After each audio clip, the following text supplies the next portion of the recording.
Guys, gawa tayo ng tinapay. So, dyan guys, sa mixing bowl, naglagay ako ng 1 cup warm water. And then, lagyan natin ng 2 teaspoon ng yeast.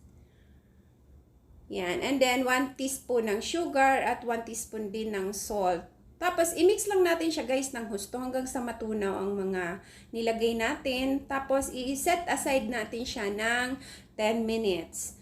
So, after 10 minutes guys, ayan na siya. Mix ulit natin. And then, lagyan na natin ng harina. So, maglalagay ako muna guys ng 1 cup. So, bali dalawa kasi kalahating cup lang yung measurement natin. So, i-mix natin ng mabuti. And then, nilagyan ko na siya ulit ng another kalahati pa. Total of 1.5 cup ng harina ang nilagay natin.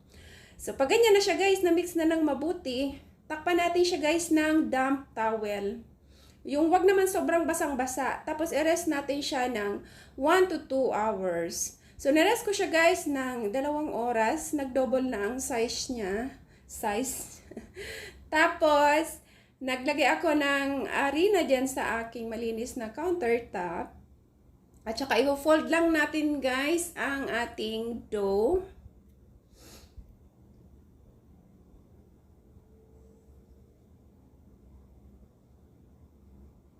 Yan, ganyan lang. Hindi na natin siya mamasahin. Ganun lang kagbilis guys. Kaya itong tinapay na ito sa mga mabilisang tinapay na paggawa. Yan. Ganyan lang. Hindi na kailangan ng masa-masa. Finold ko lang siya. Sinild ko yung ilalim. Tsaka nag-preheat ako guys ng Pyrex. Doon ko siya i-bake. Yan, ganyan guys ang itsura niya.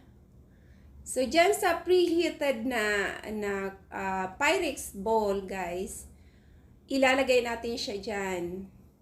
Yan. Ayan. Tapos, hiwaan natin sa gitna.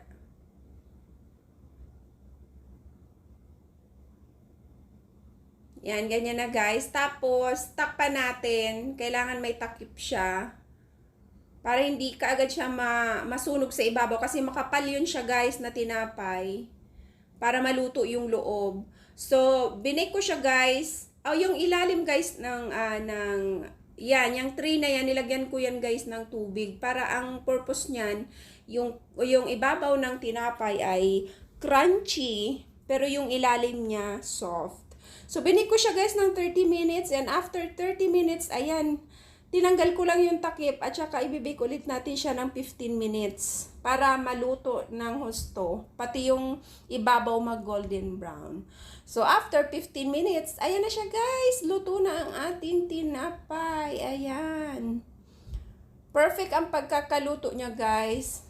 Ang ibabaw niyan, crunchy. At ang loob niyan ay soft.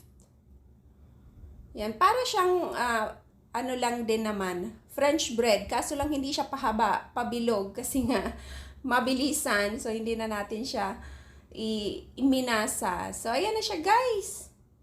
Yan, malaking tinapay yan siya, guys. So, kasya para sa 4 na tao. Ayan, abangan nyo, guys, ang recipe ko dyan sa ating Ipinang Paris.